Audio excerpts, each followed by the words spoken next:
Thank you for watching this video. To best support the channel, please take a moment and click the subscribe button. Also, the links to purchase this fly and the materials to tie the fly are in the description. Today we are going to tie up a shop and customer favorite, the Señorita Electrica. This fly is going to be tied on a CS52 hook. It's the Sea Prince model from Partridge of Redditch. And we're going to start by laying down a quick thread base with some 6/0 Semperfli classic wax thread and chartreuse.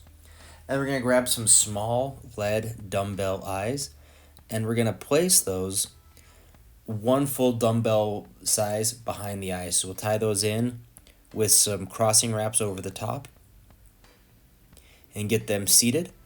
And now we'll grab a pair of dumbbell eyes just to set on top to make sure they sit in the right spot, and it does. So now we'll do some more crossing wraps, going from corner to corner, both forwards and backwards, to lock these in, and then adjust them just a little bit to make sure they're centered. And we'll continue working to lock these dumbbell eyes in place. One thing about this fly, the Señorita Electrica, is that it was designed to fish for aggressive fish in the surf, so we wanted to make it as durable as possible. So we're going to make sure these eyes get super glued in tight with plenty of thread wraps to lock them down. And some of the customers who fish this fly intentionally throw this fly at ladyfish, and they wanted to make sure this fly was particularly durable, so we went through and made it as bomb-proof as we could. Now that those eyes are locked in place, we're going to grab a little bit of super glue and hit the wraps underneath the eyes. And we're going to use the stem of a used up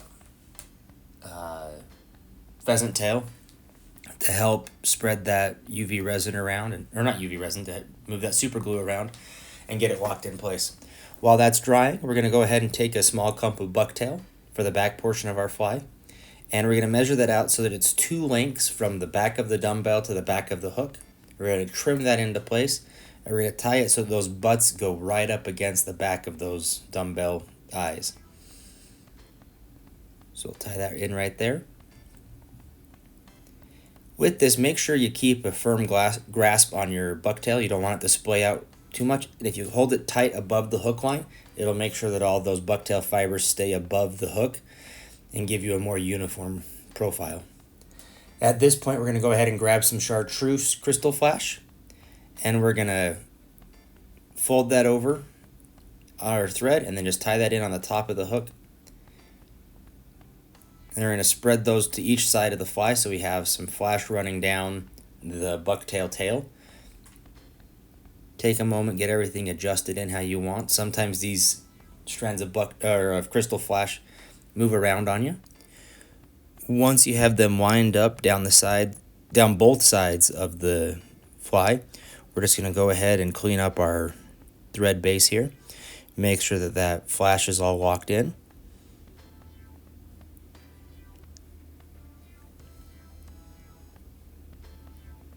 And things are looking good. So we'll take our thread and we're going to work it back towards our tie-in point. And we're going to make sure again that everything's lined up, and we're going to just pinch it in place, and then we're going to do tight touching wraps to build a nice uniform thread base moving all the way up, covering up any portions of the exposed hook or uneven wraps. And we're doing this because we're going to coat this entire body with some UV resin, and we're going to do that to make this fly even more durable than it already was. So everything's locked where we want it. We'll grab some UV resin, and we're just going to coat the body of this fly. Go slowly on this. You don't want to put too much resin, and then spread it out. And I'm going to work my way around using the rotary feature on my vise to put a little bead of resin on, and then spread it over. Work that forward and backwards, covering the entire body of the fly so far. Getting all those thread wraps nice and covered up.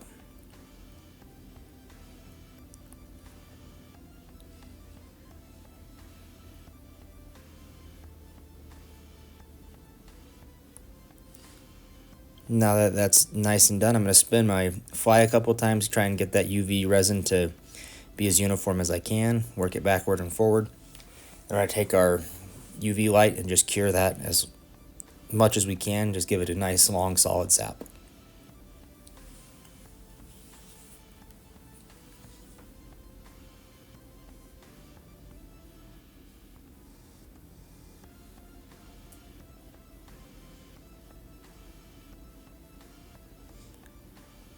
Now that that's cured, we'll just touch it real quick to make sure it's cured nice and tack-free. Go ahead and grab 2 strands of crystal flash in pink this time and fold them over. And tie those in right behind the dumbbell eyes. This is going to get a little bit of extra flash and a little bit of a flashy lateral line for this fly. Give it a little bit more attention in the sometimes murky surf water.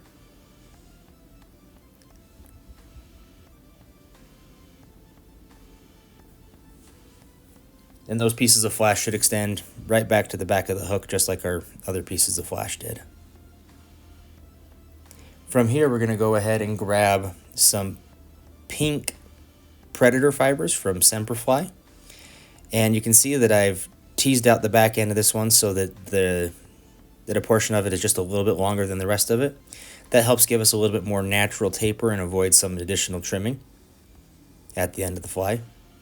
So we'll lock that into place with 2 wraps, move our thread to in front of the eyes. And we're just going to go ahead and catch our predator fibers and wrap forward on those to give us a uniform front end right there. I'll go back behind the eyes, make sure everything's lined up.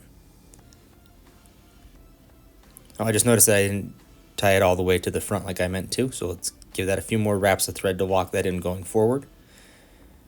And then retreat our thread back behind the eyes again. Then pull our material tight and lock that down. Get it in nice and tight. Then advance your thread right in front of the eyes again. You can see that it's kind of poofy on the back end right now. Not too terribly worried about it. Just grabbed a couple loose stragglers that were driving me a little crazy. Let's invert the fly and grab some more predator fibers, this time in chartreuse. And we'll go ahead and do a similar process. Measure it out so that the back end goes to the back of the bucktail. Pinch our material in place. Do a couple wraps, make sure everything's good. Work to get it aligned. Once it's in the place you want, go ahead and lock those fibers in place and advance your thread forward just to give a little bit of an even taper on the fly. Then you'll trap your materials down and then cover up the exposed fibers in that nose section.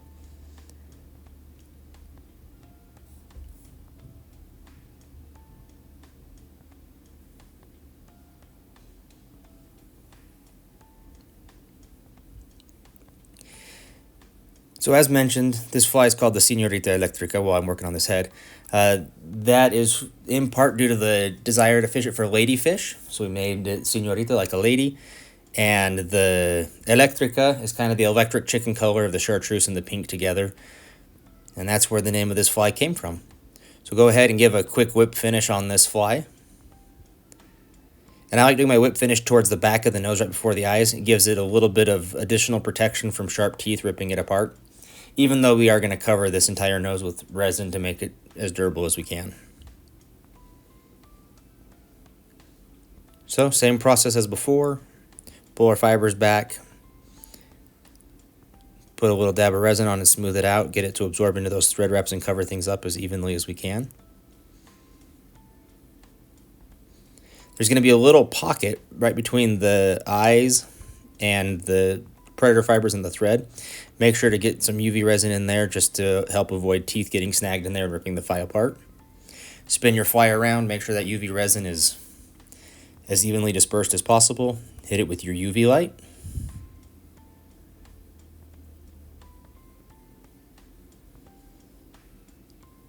Now we're going to go through and cover up the thread wraps right behind the eye, and we're going to put some resin on the predator fibers that are in between the dumbbell eyes right now.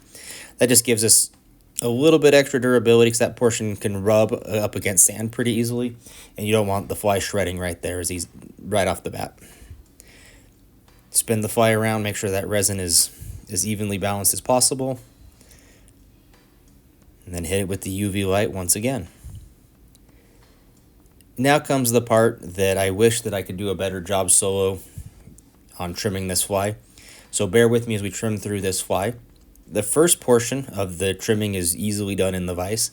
We take our pink and we find the back end where our thread stopped, and use that as kind of a guide point to trim back towards the back end of the fly so that it tapers down nice and smoothly.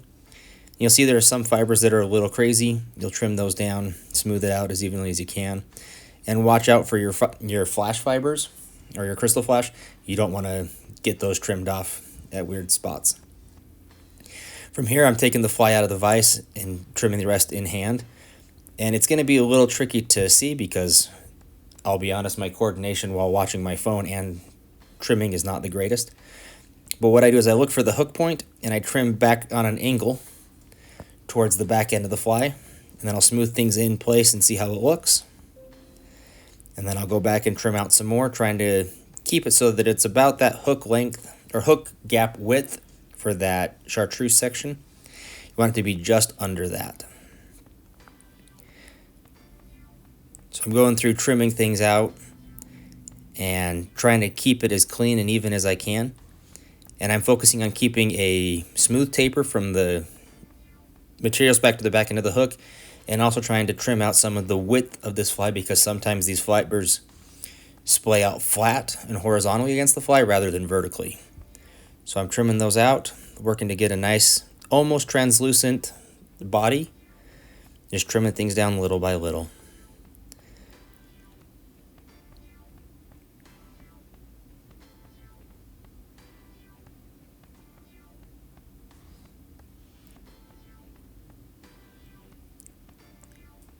Got a little bit more of the pink that I need to trim off now.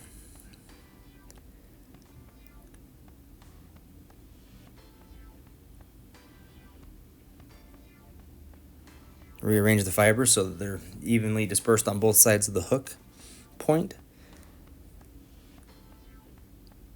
There we go. I feel pretty good about that trim. There are still a couple loose fibers that I'll probably trim up post-video edit. But that's how I'd tie this fly. I really hope you take a moment, grab the materials in the shop, or swing by and pick up a couple of these flies. They've caught a whole bunch of fish, and in the blog post link below, you'll be able to see a list of some of the species that it's caught. Please take a moment and subscribe to the video if you haven't already. Thank you so much. Have a great day. Tight lines.